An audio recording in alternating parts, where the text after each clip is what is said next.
Praise the Lord. ஆண்டவருக்கு மகிமை உண்டாவதாக. இந்த நாளுக்கான தியான வார்த்தையை உங்களோடு பகிர்ந்து கொள்கிறேன். 1 நாளாகமம் புஸ்தகம் 29ஆம் அதிகாரம் 12ஆம் வசனத்தினுடைய கடைசி வார்த்தை சொல்கிறது, உம்முடைய கரத்தினாலே ஆகும். அருமையானவர்களே, தேவனுடைய கரம் மிக வல்லமையுள்ள ஒரு கரம்.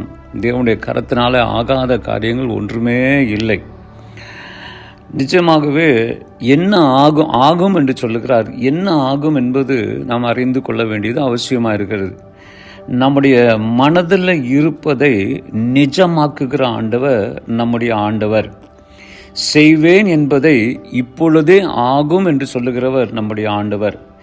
நிறைவேறாத வாக்குத்தத்தங்களை நிஜமாக்குகிற ஆண்டவர் நம்முடைய ஆண்டவர். ஆகவே தான் ஆகும் என்று சொல்லும்போது கர்த்தர் அதை செய்கிறவராய் இருக்கிறார், செய்து முடிக்கிறவராய் இருக்கிறார்.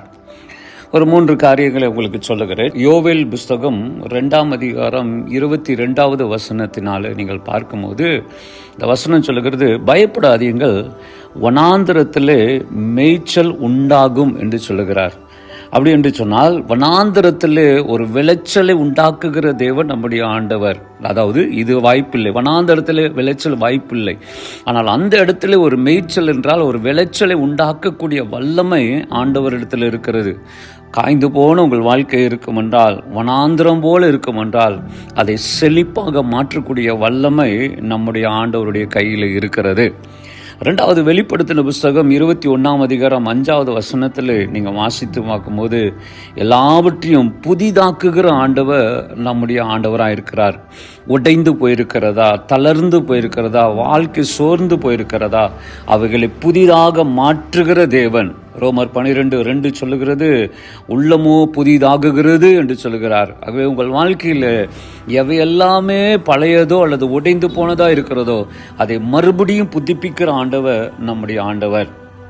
3வது ஏசாயா புஸ்தகம் 40ஆம் அதிகாரம் 4ஆம் வசனத்தில் சொல்லுகிறது, செவ்வை ஆக்கப்படும் என்று சொல்லுகிறார், அல்லது செவ்வை ஆகும் என்று சொல்லுகிறார். எது? கோணலானவைகளை கர்த்தர் செவ்வை ஆக்குகிற ஆண்டவர் நம்முடைய ஆண்டவர்.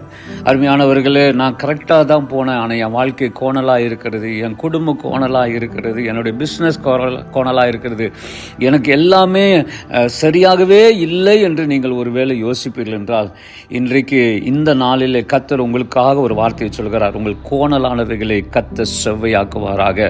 ஹல்லேலூயா. விசுவாசியுங்கள். தேவனாலே கூடாத காரியம் ஒன்றுமில்லை என்று நான் வாசித்தோம். இந்த நாளில் அவருடைய கரத்தினாலே எல்லாம் ஆகும். இந்த நாளிலே அவருடைய கரத்தை நீங்கள் நம்புங்கள். அவருடைய கரத்தினாலே அவர் உண்டாக்குவார், புதிதாக்குவார், அவர் செவ்வையாக்குவார். God bless you.